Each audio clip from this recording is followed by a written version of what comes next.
So good morning everybody, it's a real pleasure to welcome you. My name's Jacqui Fletcher. I'm here today as an independent nurse consultant, although I do have a part-time role in the NHS. 2 days a week I work independently. So because I do work in the NHS, I have to say to you that what I'm going to say to you today are my own views. They are nothing to do with my employers, the National Wound Care Strategy or NHS England. And this workshop, when I was given the title of this workshop, I talked to Paul, who's facilitating with me, and I said, oh, this is quite depressing, isn't it? Let's all talk about stress and anxiety, and I feel it's going to maybe really bring people's mood down. But I think it's important that we talk about it, because I don't know about you, but I think that generally life is quite stressful in the NHS at the moment. Life may be stressful for you at home as well, but you know, we're here to talk about workplace and kind of wound care services. And the challenges around stress and anxiety is they are very interrelated, aren't they? And how would you differentiate between stress and anxiety? For me, stress is the external kind of things, those things that you have no control of. You go to work and you do not know what you're going to be faced with, do you? You don't know how many of your colleagues will turn up or not turn up. You don't know what your patient workload's going to be like. And when you go to see a patient, whether you're in hospital or in a community setting, you don't know whether that patient is going to be how you expect them to be, or you'll take a dressing off and go, ooh, I wasn't expecting that. And it could be a really positive, ooh, but most of the time it's a, oh, isn't it? So those things cause us stress. Anxiety, to me, and I could be completely wrong, the literature may say something different, but anxiety is almost an internal thing. Do any of you talk to yourself? Yeah. Out loud or in your head? Constantly. And if it's something I really need to convince myself, I'll be driving along and realise I'm talking to myself, actually audibly talking. And I'm so grateful that now people have Bluetooth in their car, because now people don't think you're nutty if you're talking to yourself in the car. So, in order to think about how we manage it in the workplace, one of the things to do is to get you guys to tell me what is your biggest cause of stress. So I'm going to give you some post-it notes. You can write one thing on a post-it. Just list for me what's your biggest cause of stress in your workplace. It can be anything. We're not going to link the post-its to people. So, for example, somebody in another group put colleagues who are underperforming. So if you wish to do that, you can. So whatever causes you stress on a daily basis. And just imagine yourself walking into work. What are you dreading? Or you've been on holiday for a week and you're going back. What gives you that little knot in the pit of your stomach? Some people were very quick to write those down. Thank you. Let's gather those in. Give you that back because you're going to read it again. Thank you. Can I just check, how many of you are nurses or nursing support staff? Any podiatrists? Anybody, anything else? Any other therapists? Thank you. And are you community workers? General practice. General practice? Hospital? Okay, let's have a look. It's all right. So, workload, constant theme. Worry about mistakes. Prioritising. That goes there. That goes here.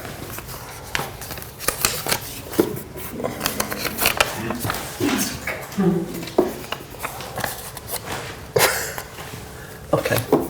So, you'll be unsurprised to know that lots of people are talking about workload and time. That is very stressful.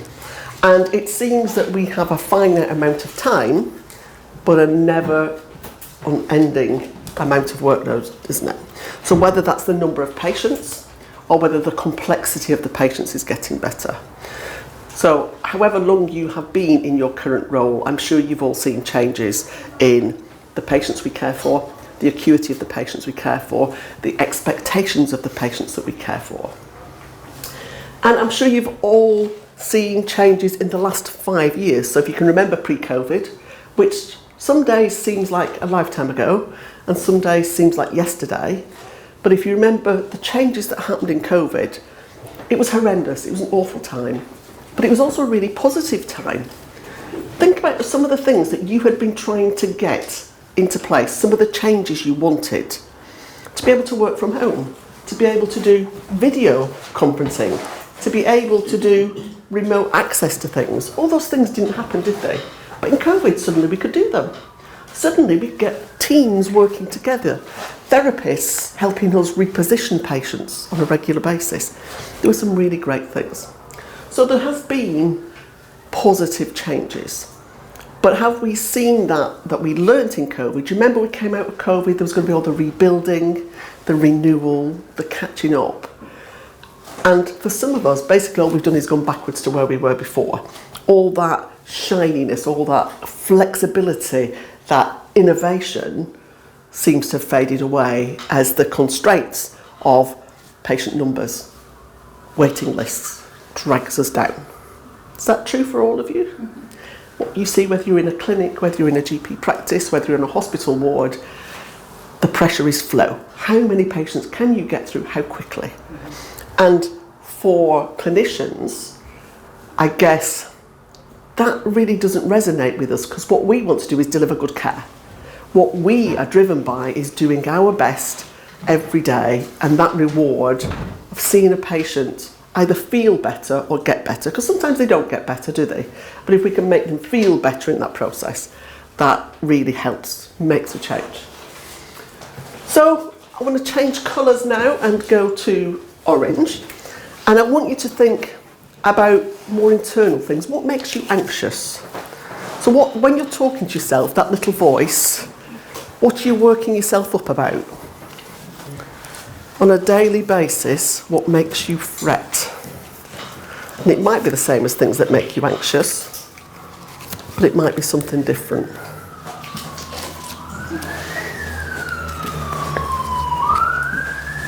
Things that make me anxious are IT systems. Yeah. Am I going to be able to log on today? Because once it's working, it's not stressful at all, is it? But the anxiety of the not knowing, then you go in and you plug that in, or you're in a patient's home and it's like, if I hold my phone over here, get a signal, or is that downloaded, or those kind of things. So what do you get anxious about? Is there a little voice in the back of your head? We've had things like, the little one had a bit of a temperature this morning, but I'll just send them to school anyway. Because, we're nurses, we do that. Oh, you're not sick, go to school. Yeah. Anybody got any things they want to share about things that make them anxious? So,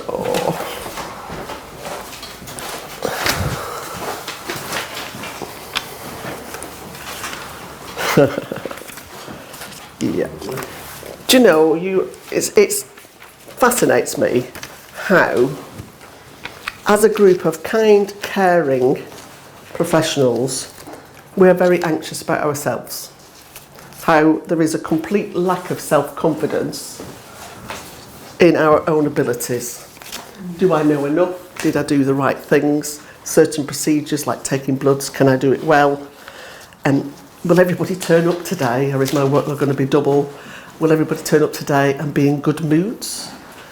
You've all got those colleagues who, completely take the team down. If you're on shift with a certain person, you go, oh, they're team leader today. Lack of knowledge, self-doubt. You're going to have enough support and cooperation. Others' expectations, is that they expect too much of you? Is it they expect too much of you in terms of how many patients can you do? Or, please don't think I'm being dismissive of anybody's band. I'm a band 4 and they're asking me to do something that should be done by a band 6. Because that happens a lot, doesn't it? We get very anxious about that. Team working. Do people like working in teams? Some people do. Some people are much better on their own, aren't they? The unknown and what you're walking into. Unsupported management. Yeah, that's a very common. What kind of things might you not know about what you're walking into? Might that just be when you walk into your office or your base or whatever it is, you don't know who's going to be there? Might it be going to a patient? Do you have anxieties about certain patients you see? So we were talking earlier about if you're working in a London, and this could be anywhere, you could be equally rural, there are some houses you go into that you text your colleagues to go, I'm going into this house now, I expect I'll be 20 minutes. If I don't text back, call me. Do any of you have like code words, safe words?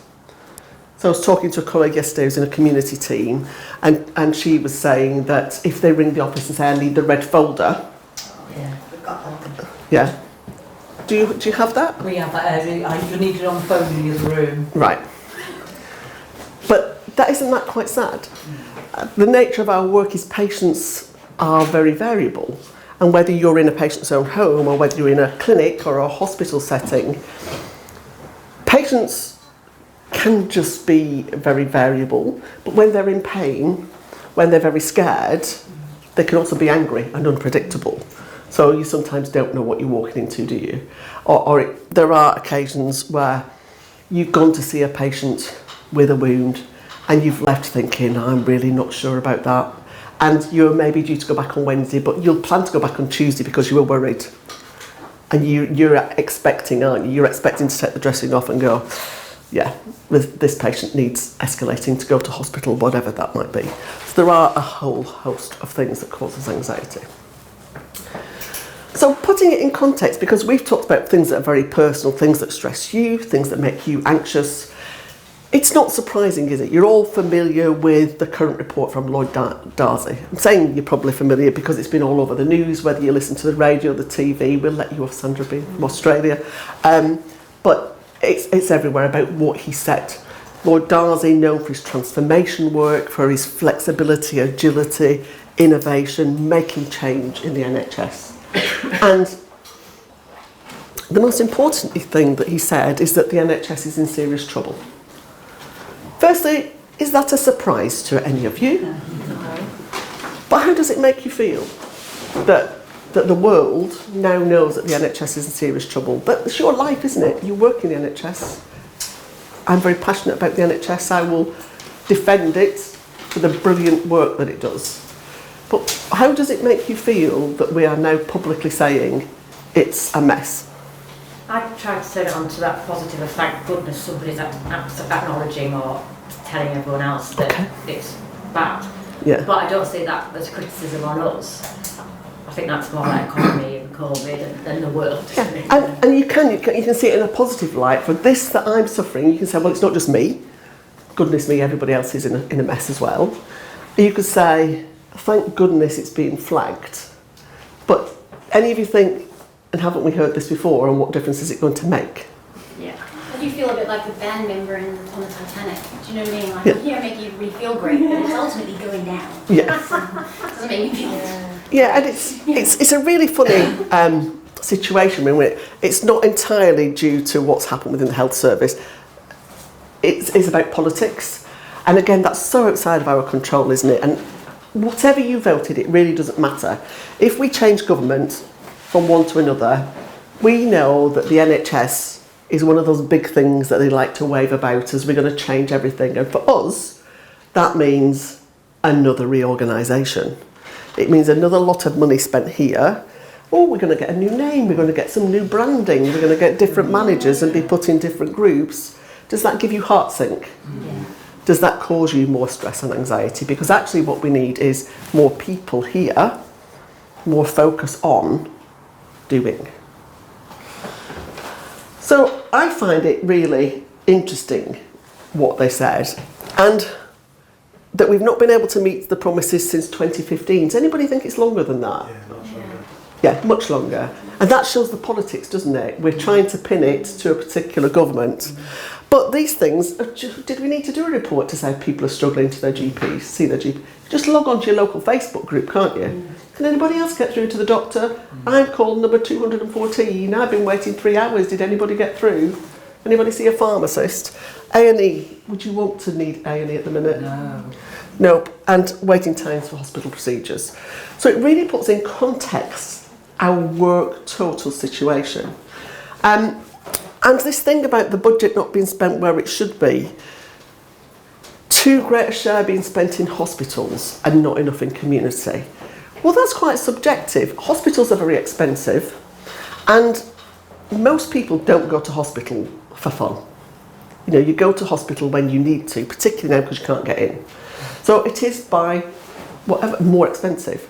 And there's this constant drive to push care back to the community. Is that a good thing? It should be. You know, we should be keeping patients in their own homes, but in order to do that, we have to have the right service provision, don't we?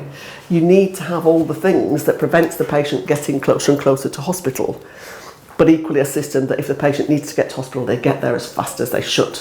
And that's a really difficult thing to achieve. So money is a constant complaint. The patient voice is a constant complaint. And we can take the patient voice as it's really important. We'll only get things right if we listen to patients. We can also take the patient voice as being a challenge on a daily basis, because if they just didn't keep asking for something, we could get on with our job. And I don't know if you've ever been involved in a patient support group. So patients set up groups because they have an agenda. So I deal with patients with pressure ulcers a lot, and the patients who come to the patient experience groups are patients and families who have had complaints. They're not patients who've had a pressure ulcer and had a good experience, they're patients generally who've had a complaint. So you're always going to get a slightly swayed agenda, in the same way as if we went to a support group for anything, we'd go because we had a vested interest. Too many staff are disengaged. Are we surprised staff are disengaged? You know, we've got a lot of bad managers. We've got some amazing managers. But if you look at hierarchical structures, often that's where the challenges lie. And did any of you find the strikes distressing? I'm not asking if anybody did go out and strike or not go out and strike. Did it challenge your system of beliefs? For me, I find myself really struggling. I'm not in a patient-facing place at the minute, but previous strikes I was. And I had to really think about what was more important. I found it very difficult. I didn't strike because I just couldn't leave my patients. I just couldn't answer to myself if I did. But I thought my colleagues who did were very brave. They were very brave because they were making the stand. And they were sacrificing their salary. And I wasn't in a position to do that, but they did. So, you know, but it sets up dissenting teams, doesn't it? And we see that continue for a long time. About, well, you didn't support me, well, you left the patients. Both are equally important. And staffing is a constant source, and it's reflected both in your stress and in your anxieties. So on a day-to-day basis, these are the things that we're challenged with. We're constantly asked to do more with less, and that's not reasonable. Any of you been sent on resilience training? Told about resilience? We're constantly asked to be more resilient though, aren't they? And is that a good thing? So I've certainly been offered resilience training, that you can go and you can learn how to cope with the stress and the anxiety and how to deal with the current situation, which is very nice and it is quite helpful. But wouldn't the solution be to correct the thing that's broken rather than to make me feel guilty because apparently I don't deal with it well? And IT challenges today has just been a perfect example of that. If your IT doesn't work, you know, for all of you, if your computers are down, you're stuck, aren't you? There was a trust declared a major incident just last week because they couldn't get the results. They had to close their ED, they had to close their admissions, they couldn't run clinics because they couldn't get blood results. If we have a leak, if patients' details are released, terrible problems. For me, documentation is a stress, because I just feel I'm writing the same thing repeatedly. I think IT systems can be amazing, but if I'm doing a patient assessment, I can't tell you in how many different places I have to write that the patient is diabetic. Why don't I write it on the front page? Because if I'm filling a form in online to do shopping, it just puts my name, address and my bank card details in of its own accord. Yet our systems can't record the patient's information in a systematic way. So documentation just becomes a problem. And nursing has changed, hasn't it? And other clinical roles, for those of you who are not nurses. We have got these new roles that some of us don't know where they are and where they sit and how they work with us. And we've got all these job titles. How do you think the patients feel about who that person is. They just told me they were a what? What do you do? Are you a doctor? Are you a nurse? Even things like uniforms matter. And we have different expectations. So as we get these people, we have different things that we want from them. So if you go to the literature, then there are lots of things that tell you how to manage this. I'm a very pragmatic person. I'm the kind of person who thinks that some alternative therapies are just a bit made up. If you believe in those, absolutely fine. I don't deny people find them very helpful. They don't work for me. But what works for me probably doesn't work for you. What works for me is cake. So the things that they suggest are, like, if you're at work and you're in a very stressful situation, firstly acknowledge it. Say to yourself, this is really stressful. And what can I do? And sometimes it's, I can't do anything. I've just got to get through to the end of it. And counting works for some people. So if I'm doing a thing that I hate, so as a cyclist, I'm not good at hills. So I have this technique where I'm really struggling and I've run out of gears, and I say, well, I reckon I can get to the end of this hill in 100 revolutions. And instead of thinking about the hill, I count and I play games with myself in the gap between the counting. And I think sometimes just it's the distraction of, I'm still cycling, I'm still doing my job, I'm still focused on that, but I am tricking my mind into there's an end point. And that's in my control. And quite often I don't do it in 100 and I go, oh, well, I've counted too quick, I'll just give it another 50. But it is about taking some control over something that is my decision. So that's, for me, is the recognising my thoughts and finding a way of relaxing. That repetitiveness relaxes me, so it allows me to review and respond. And then when I come out of that, I can go, oh, I'm nearly there. I've nearly made it to the end of the day, which you must feel like some days. You know, you get halfway through your shift and just think, I just want it to be home time. And you know home time's not going to be when home time should be, because you'll finish work and then you've got to do the documentation. How many of you take documentation home? Don't put your hands up, but just nod. Because it happens, doesn't it? There is not the time in the day to do that. And there are lots of ways that they suggest we can get through this. So any of you familiar with any of these kind of techniques? The breathing technique's really good. I find this works with screaming children very well. I have 3 small grandsons, and sometimes in the car when you've done the kind of trying to stop doing that and you realise you're driving badly and the noise is escalating, I turn the radio up really, really loudly so it drowns them out, and I do breathe in for 5, hold for 5, and let go for 5. Because you can't get out of the situation. If you're trapped in a vehicle with 3 boys, and that's like your day, isn't it? You are trapped in that clinic with no staff, with a demanding patient, with something else going wrong. The IT's not working, there's been a leak, the toilets are flooded, and everybody thinks it's your fault and you don't really know why, because it's not like you deal with toilets, but you're the most senior person there.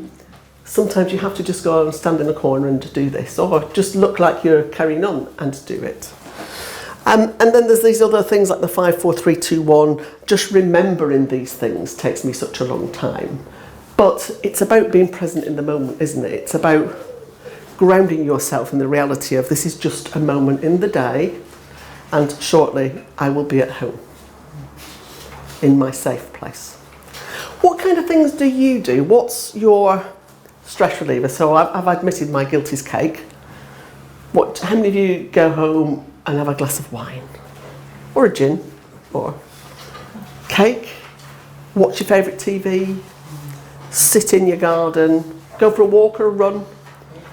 Exercise for a lot of people. And you know that, I think with exercise as well, you have, we were talking about long car journeys earlier. The first bit of it is you regurgitating everything that's just happened, isn't it? Going over your day, what all these anxieties you told me about, could I have done it better? Should I know more? What else could I have done for that patient? Or what will the rest of the team think about me?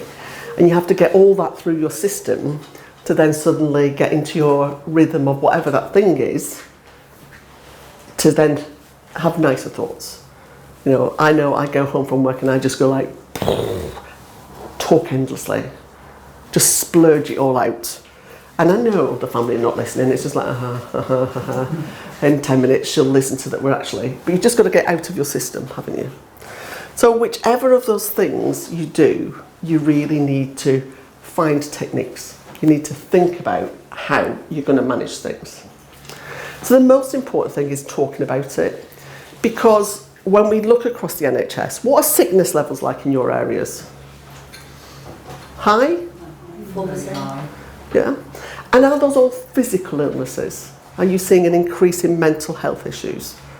People burning out, people being stressed, people having things like lots of headaches, lots of backaches, which are related to poor technique, because people shortcut. When you're busy, people shortcut things, don't they? So, as I said, pressure ulcer prevention is my main area of interest. And one of the things that I see in hospital, the number of patients that get repositioned without a slide sheet. And I say, you know you should use a slide sheet. Of course we do, but they write down there and haven't got time to go and get one. So people put the patient and themselves at risk because of the time pressure.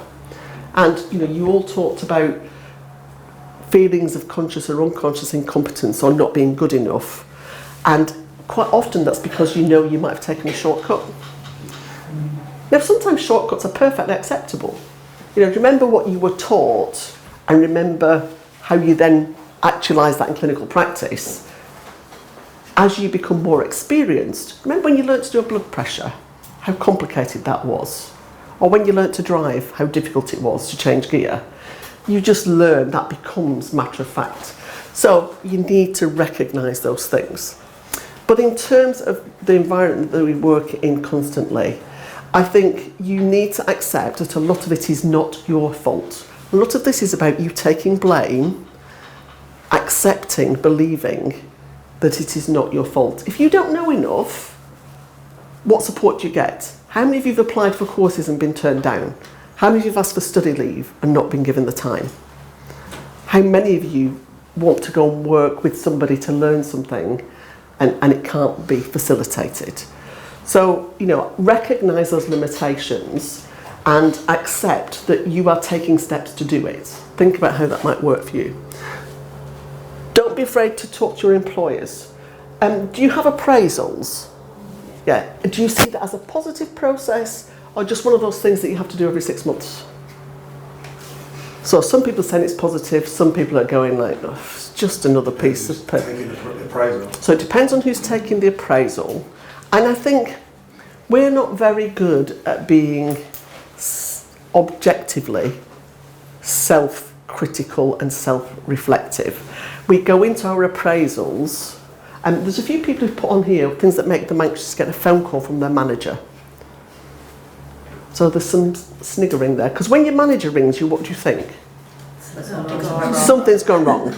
So either you're in trouble, or they're suddenly going to ask you to get another 3 patients into your caseload, yeah? And that's the immediate response is, I'm in trouble. And I'm like that, and if my boss, my big boss, rings me, I look at the number and think, what have I done? What have I done? What have I done? What have I done?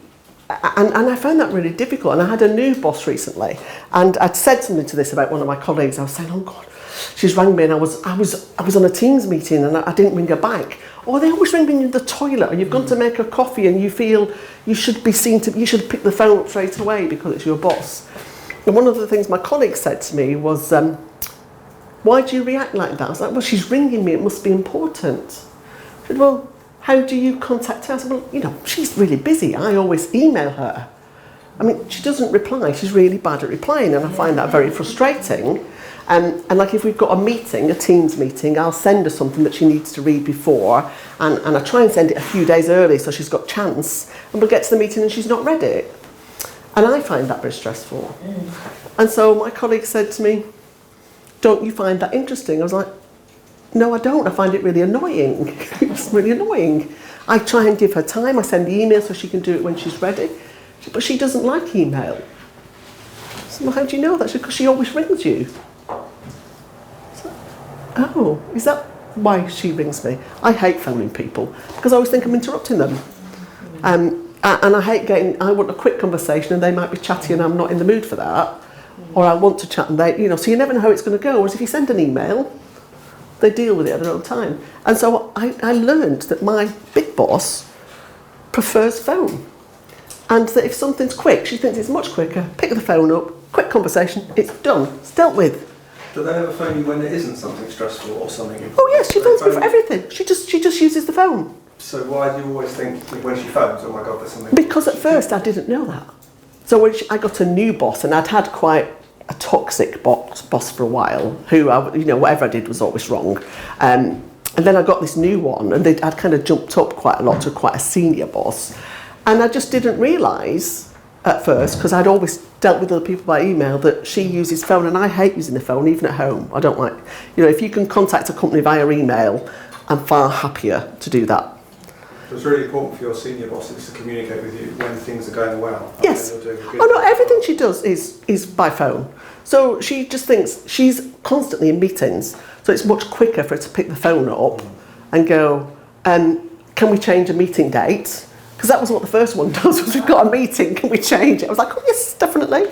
So, it is just about knowing other people, isn't it? And you might be telephone people, you might be email people, it's just understanding. Don't you think that people should agree how they're going to communicate? But that doesn't happen, Paul. You don't sit in a meeting and go, I do now, because I learned from that experience, so I would say to people, I'm not great on the telephone. And one of the reasons that I was less happy with telephone is because the experience with the previous boss, who would say, but I had that conversation with you, and I go, but we didn't. So unless it was an email, I couldn't prove it. Yeah. So if there's an email That's trail. reflection on them, not you. Yes. And that's why I think, it's so important for senior people to always just keep in touch with people, good or bad. Yes. And she does that. She rings me once a week. And I was so flummoxed by this. She's being nice. She's ringing me once a week and she's basically saying, are you okay? Is there anything coming up this week? Do you need any help with anything? That really threw me, because that wasn't my experience. It had been a long time ago. Yeah, and that should be your experience. Your manager should be a person who facilitates you doing your work well. But That's their role. That's their role. Their role is to be responsive and supportive. But I think it's not a lot of our experiences. And if you think about people leaving jobs, people say, you don't leave a job, you leave a manager. And if you see teams being decimated, it's often because they've got a poor manager. And that the stress and the toxicity that they build up in that environment by undermining people, and subtle things like always having verbal conversations so there's no record of anything. I had that, and I used to send a little email with a little bit extra summary. in. We say, oh, due to our conversation about you saying this and you doing it, is that how it is? Yeah. Is that how Was that your is? understanding? This is my understanding, or am I confused, or Yeah. like that? And it's probably a bit manipulative to say that because I wasn't confused, but at least it was in an email. Yes. But isn't that a manipulative behaviour? Not a negative, that you feel you have to do it. Yes. It's a coping mechanism. And it just adds, it's another thing in your day you have to do. That issue's sorted as far as you're concerned, but you have to evidence it. So, it's really important that you take care of yourself. And for me, one thing that works is, a long time ago, went to hear a motivational speaker. It was one of these things that I got dragged into by a friend. I was thinking, another one of these people telling me how to make my life work. What's he going to say that's different? And actually, I really enjoyed this guy. He's called Paul, I can't remember his surname. And he was called the Sumo Man. S-U-M-O. Shut up and move on. And basically what he said is that we hold in our lives quite often, like, when you meet your friends, you've always got that one friend who just talks about the same thing. Whether it's family, house, car, work, relationships, it's like this grinding sameness. And they're never going to do anything about it. You'll have a thing in your life that is horrible and you're never going to do anything about it. So why are you still talking about it? Accept it and move on. Focus on something different.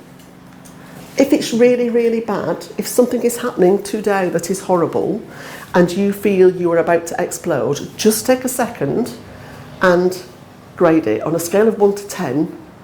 Is this a stone in my shoe, irritating, or is this life-threatening? Think about what else is happening in the world.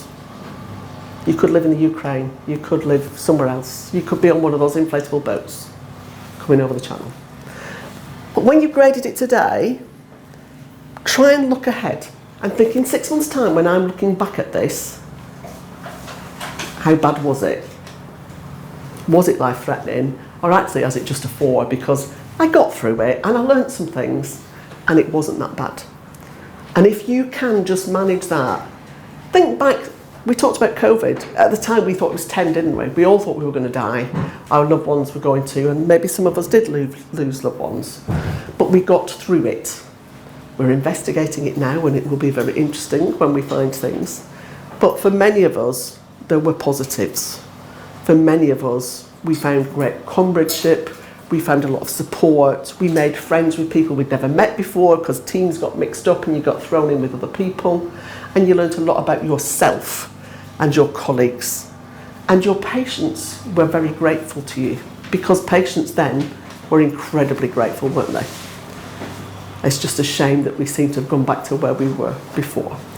So hopefully that's given you something to think about.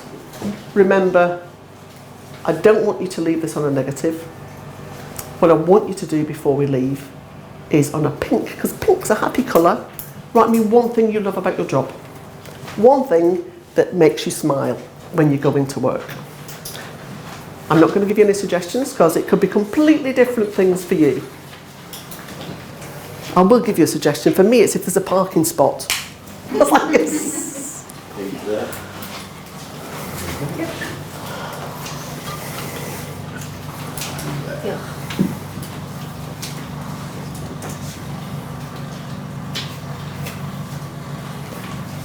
Some of you are very quick to think about that. Some of you are thinking, I can't think of a positive thing. Thank you, thank you.